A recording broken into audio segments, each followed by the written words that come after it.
Hello, everybody, and welcome back to the Jabbering Jake Podcast, episode.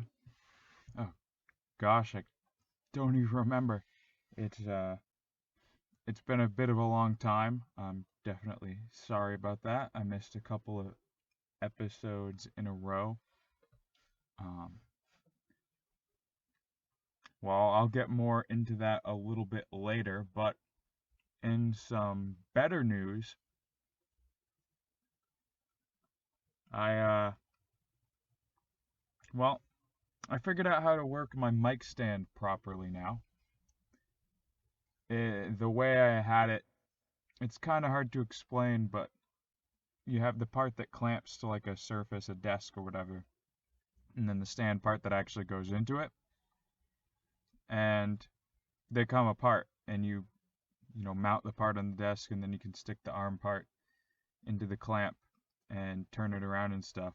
Well, it turns out I had been putting the clamp part on the desk upside down, so then when I put the arm in it, it has a very limited range of motion of turning left and right, and it doesn't really sit in there too well. It kind of wobbles. And I just recently discovered that it goes the other way around, and then you can, you know, turn it left and right, basically 360 degrees, aside from with the cords there getting tangled up on stuff. I also figured out the reason I've been tripping uh, when I walk around. When I put my sneakers on, I walk around this whole time. Did you know that those laces on there, um, you actually tie those up, and one, they help keep your shoe on tighter so it doesn't fall off, and two, you're not always stepping on them and tripping yourself. I just learned that right around the same time I learned how to properly use my mic stand too, so that's pretty cool. Um, but in all seriousness, yeah, I apologize that it's been a couple weeks since I posted an episode. Um, it's I don't really have a good excuse for it, except I just didn't know what to make for podcasts, and I wasn't in the right mindset. And I've been doing a lot of introspecting lately. Uh, and any of you that tuned into the personality test episode might sort of understand a little bit more about my thought process now and sort of what was going on in my head there. But I reevaluated a lot of things that I'm doing, and I finally, I think, starting to get back into a better mindset, or maybe not even back into one, but into a better mindset of just pursuing my hobbies and stuff like that, and really trying to figure out how to manage my time. And I'm trying to get back into that. So I'm hoping and I'm thinking we're on a good trajectory to get back on track with these podcast episodes. Um, so I just recently got back from a trip up north. Um, but actually, before I want to talk about that, because that's going to be a bit of a story, we're gonna keep going with a couple more of the anecdotes. But this is kind of related to me heading up north. So it gets crazy dusty in the house, crazy dusty, dirty. I think I've talked about it before. How after a couple days going by of not dusting, especially in my kitchen, dining room area, like a day or two of not dusting, and it looks like somebody dropped my house into the desert in the middle of a sandstorm, let the sandstorm finish, took a couple shovelfuls more of sand and tossed it in there, and then brought my house back here.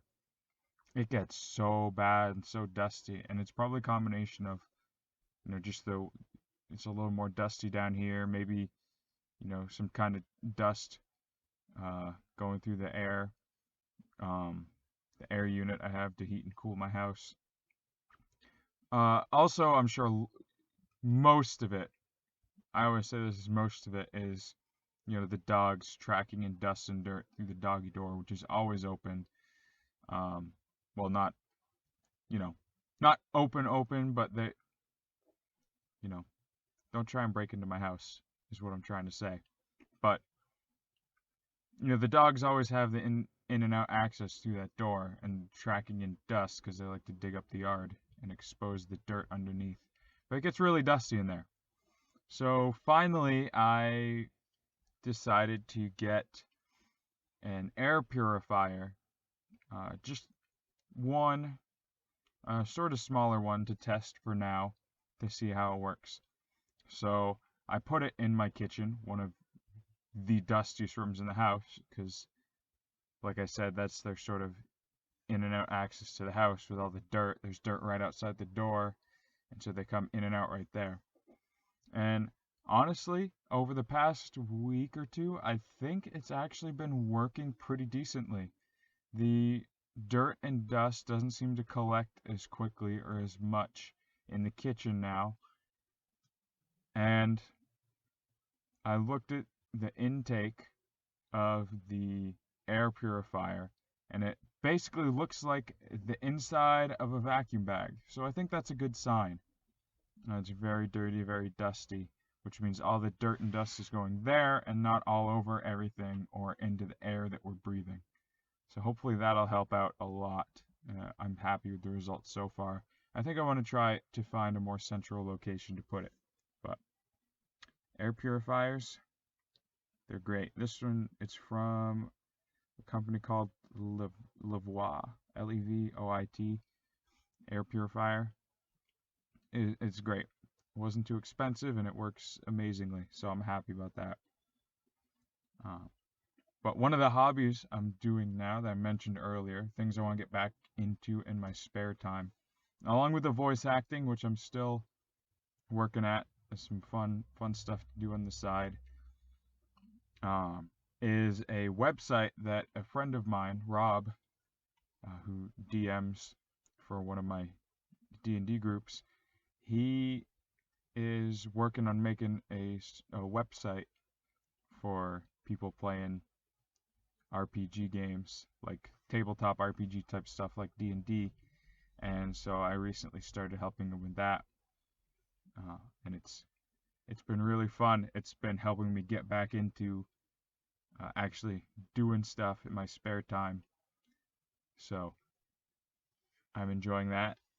And speaking of Rob and that group, I got to see some people in person recently that I haven't seen in a while. So I just recently made a trip back up north, back up to Vermont and to Canada and stuff like that, to just visit some friends that I haven't seen in a while, some people that I haven't met in person ever, and it was just really nice. I went up north. I spent some time with one of my best friends from high school. Stayed at his place for like a whole week, actually, for the first leg of the trip. And then we went up north and met up with another friend of ours once we got to Canada and spent the weekend there. And we went to his gym. And we went to the gym, my friend in New Hampshire and I both went to the gym, his gym together. But then we went up north and went to our other friend's gym. And what's cool about our other friend's gym is it also has a climbing gym in it, which is really cool. Unfortunately, we did not have the time to check it out, but it's definitely there's a rock climbing gym sort of close-ish to where I am, but it's a decent drive, not something I could do every day or too many times a week. It's a good almost hour drive away, but this is right around the corner. It's at his gym that he goes to anyway, and so it's a cool opportunity to be able to go climbing. Next time I visit him, I'll try to give it a try. Or I want to start trying to go to the one here too.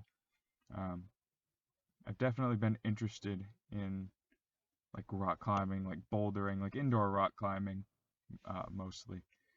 Just as a fun way to get to exercise, build some strength up, stuff like that. And I also spent some time up in Montreal, meeting some people there that I went to university with, meet some of the people I work with, have a nice meeting with them. is good to be back. It had been a while. Um, well, a while, a few months, I guess. But the weather was, I thought I was gonna be a lot colder than I was because I've started to get used to the unbearable heat down here, I think. But actually, it was quite comfortable. I found the temperatures to be quite, you know, quite good most of the time throughout. So, maybe there's still some hope for me yet to retain some of my cold resistance that I've had from living up here.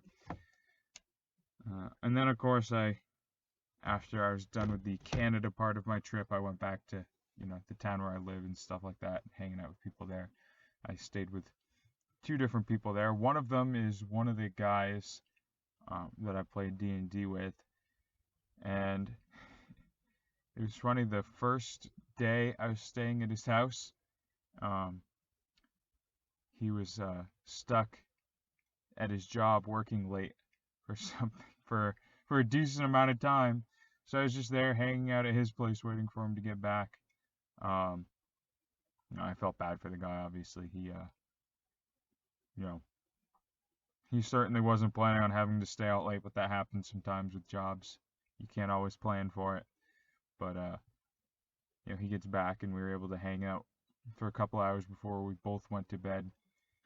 And then the next day, we both worked. And then afterwards, luckily he didn't get held over this time, and it was D&D night. And basically what happened in this session is his character went evil temporarily. And here's the thing about this whole pandemic and everything being remote and us talking to people through video conferencing softwares or messengers or stuff like that. I think it's great to be able to do that. I think technology is awesome that it affords us that opportunity. It's amazing. But there are just so many things that you lose or that you can't pick up on in genuine face-to-face interaction when you're interfacing through, one of these softwares. And that is, right, we are acting and reacting to what his character's doing, trying to stop him, trying to come up ways to foil his plans that he and his character suddenly felt compelled to need to do. And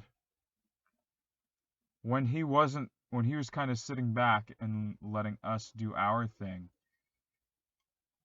either A, I could hear him giggling in the next room, or B, he would walk out to the room where I was at and just look at me with this stupid grin on his face as we're sort of like scrambling, trying to figure out what to do next. And it was so annoying and so hilarious at the same time. And that's just, not something that could have very easily happened over our calls the way we normally do them.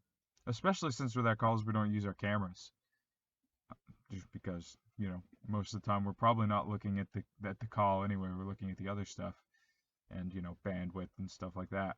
But yeah, this technology and the way we've been able to adapt to a more remote or online society, it's great in some ways, right? Because we're able to connect with each other even if we're separated by hundreds of miles of distance from other people, which is great because being able to, for example, play D&D with these guys online is better than not being able to at all or not being able to see them or whatever.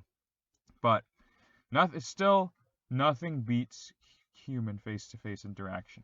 I think I've talked about this before. Maybe I haven't, but certainly on the Huberman Lab podcast, it talks about it.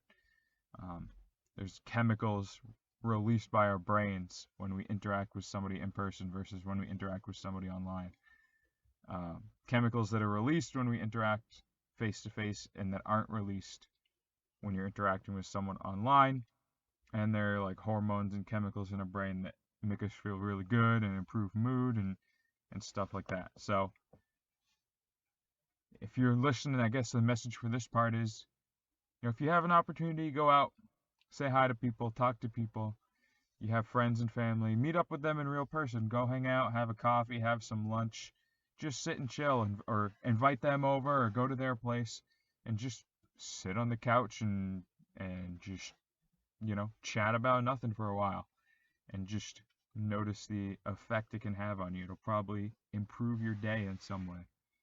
It certainly did for me. It was a very enjoyable thing to be able to chat in person with a bunch of people that I haven't seen in a while, um, or to see their evil, stupid grin on their face as they're working against us.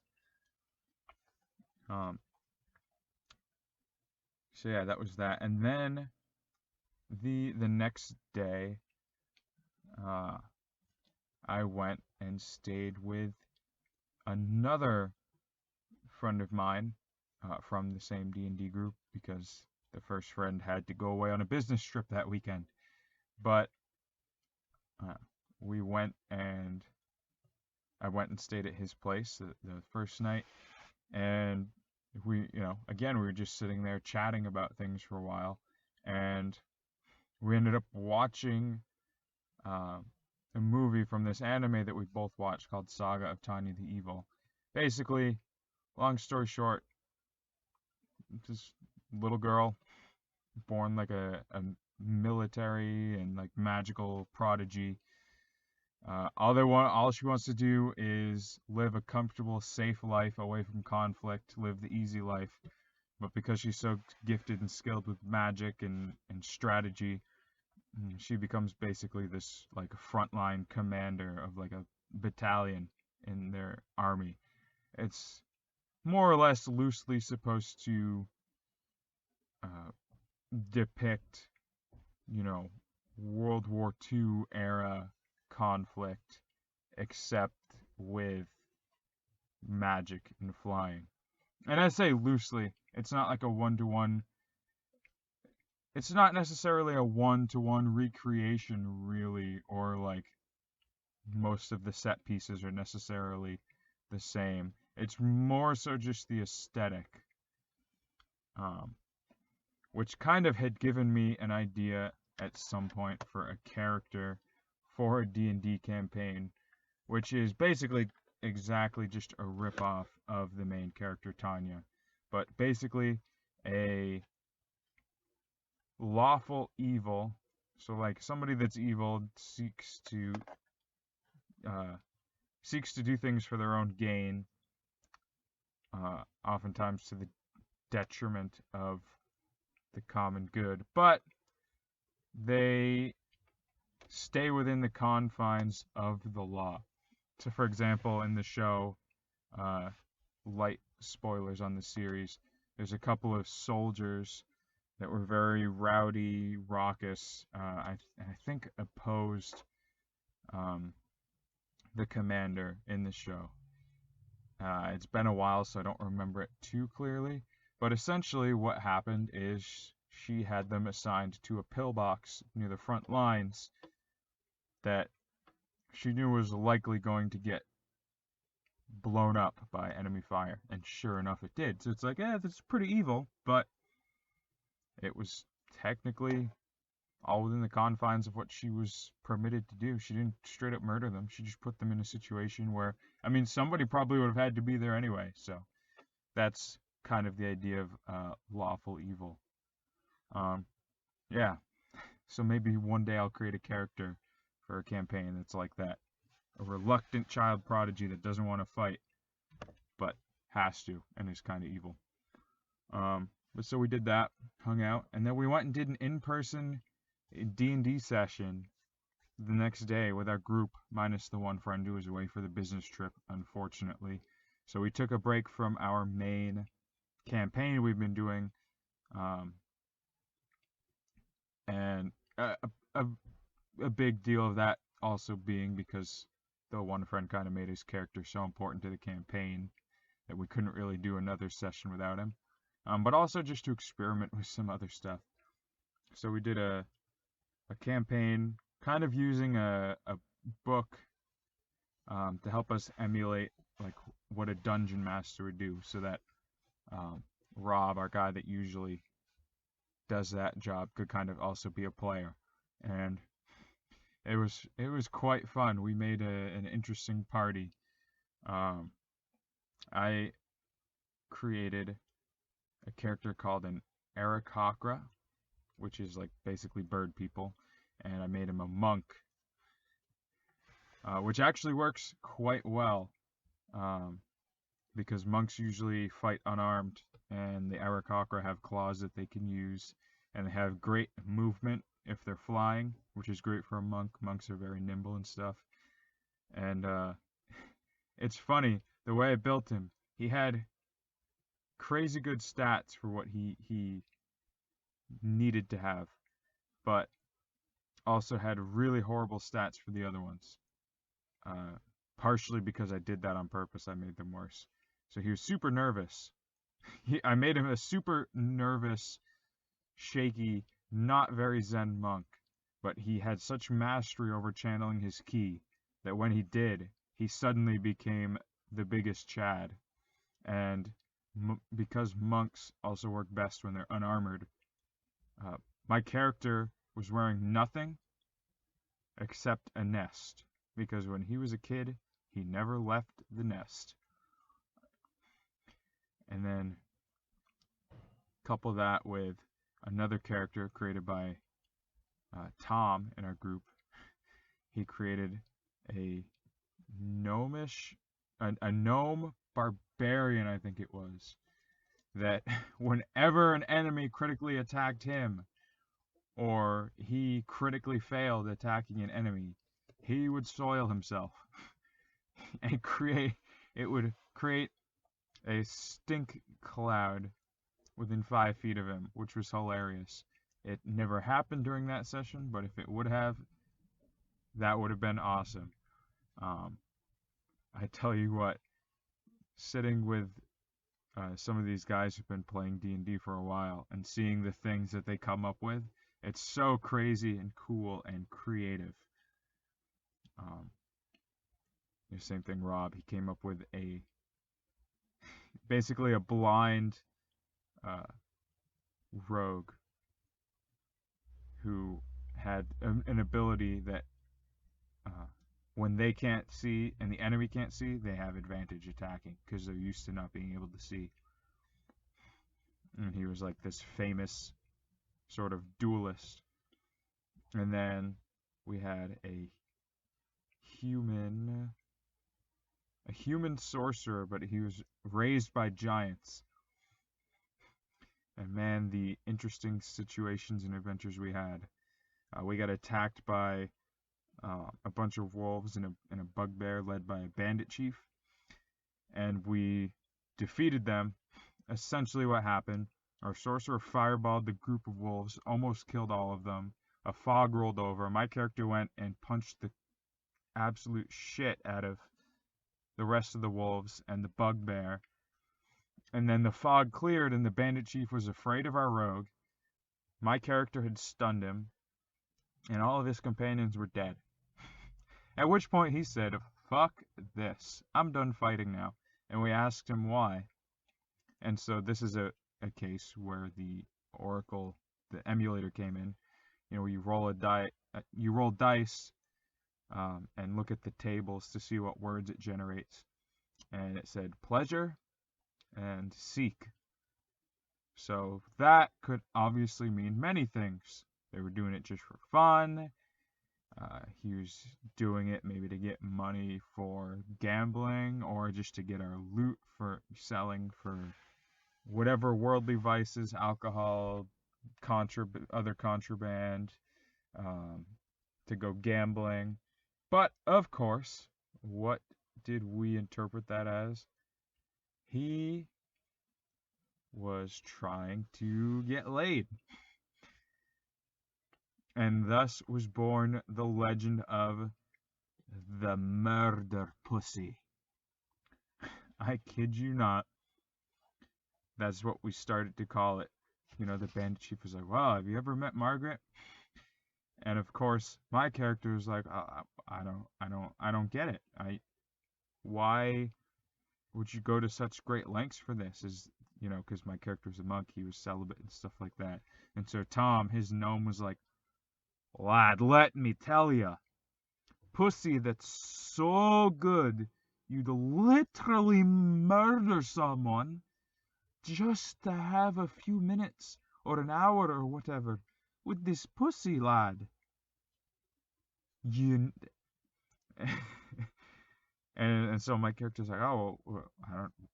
Is it really that good? Like, will it help me reach enlightenment? He's like, mate, if it's so good that you'll murder someone for it, I promise you, you'll find your enlightenment. And so then suddenly our party had a quest to find this legendary murder pussy. Uh, and that's a thing that just happened because that's how fate decided it. We also later on found a tribe of cannibals that was terrorizing an Arakocra tribe, basically capturing a member of the tribe and eating them for supper if they approached. And I mean, the things that led up to this, the dice rolls were so unlikely that any of this was going to happen. But, probability just sometimes doesn't make sense. I was flying over a lake. It was a small, like, tiny, tiny, tiny village floating in the middle of the lake. And they ended up attacking me as I got close. So I was just like, oh, I'll just fly away. And we're like, yeah, there's no way that they're going to chase you. They just want to keep people away. Well, sure enough, they decided to chase me. And we basically ended up coming to the conclusion that they were cannibals. And maybe because it was hard for them to find food, like fish in the lake or something, or enough fish. But after discussing with my party, we had to go do some other things before we could help this tribe clear out the cannibals attacking them. But that we would come back and help them. And this is one of those things where, okay, so a lot of the guys in my group, or at least the older guys, they're really not crazy about characters with super high, like, broken stats. Because there's, especially if you've done it before, only so much fun that you can have with a character in a game that's just stupidly overpowered and just absolutely rolls everything they come across, right? A big part of it is getting into the character and role playing it. So sometimes if they roll really high numbers for their stats for characters, they'll deliberately dump some of them and make them worse, which is what I happened to do with my character because I rolled amazingly well. I basically just kept the best rolls for the most important stats for my character and basically halved everything else, which made them abysmally horrible. And so one of the things that my character was not great at was charisma. Hence the very nervous, shaky demeanor that he has a lot of times. And so when he was going back to talk to the tribe and let them know that we will still help you, but it turns out we're going to have to come back later. And I had to roll a persuasion check on the dice to see how well that went over. And I rolled the worst roll possible, a critical failure, a 1. And my charisma was so bad that my modifier actually negative points. So it actually detracted from how well I did. So it was like a -3 to charisma. Like, I'm not kidding. Really, really bad. So the result from rolling that 1 was a -2. And it was just so perfect that I picked my character's nervous demeanor to go into this interaction, and then it failed horribly, and just, Tom acting out the, you fucking asshole, you gave us hope, you son of a bitch, I never want to see your face again. And it's just one of those moments where it's like, we're going to remember that crazy stuff happen. We're going to remember that more than we would have remembered if I had succeeded. And they're like, okay, fine, come back later. Just, don't take too long. It's that kind of thing where you can really have fun with these things. And again, hanging out with people in person and getting to experience stuff like that together is the best. So, like I said, if you get a chance, go meet people in person. Um, but as far as doing some guest podcast episodes while he's up there, it didn't happen. When you hang out with people that you haven't seen in a while, and you just kind of want to hang out, it can be hard to schedule. Uh, it can be hard to schedule stuff like, hey, let's sit down and do a podcast together, and then you gotta think about, okay, what do we want to talk about for the podcast? And you kind of just want to hang out with your friends that you haven't seen in a while. So unfortunately, I didn't get any guest episodes recorded. Maybe at some point. I mean, I can always still record them, you know, over something like Skype or, geez, Skype. There's one I haven't used in a while, but you know what I mean. I can call them online, and we could always do a podcast episode that way. Um, or I could start trying to talk to people that I see regularly to see if they want to do something. But it's hard to convince people sometimes.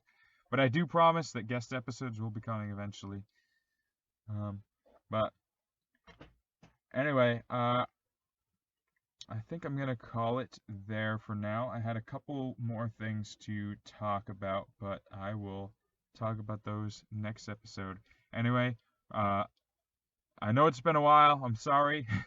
Hopefully, some of you will still be there listening. I know for a podcast, a creator of my size, 2 weeks off, not putting out an episode might as well be an eternity. So if any of you stuck around, thank you for sticking it out. I promise from now on we're going to be trying to get these things out more regularly. But in the meantime, thank you for listening. If you enjoyed, or even if you hated it, spread this to your friends, family, acquaintances, mailman, your enemies, your dog, anyone you see on the street, and share the love. All right. Thanks for listening, everyone. See you next time. Bye.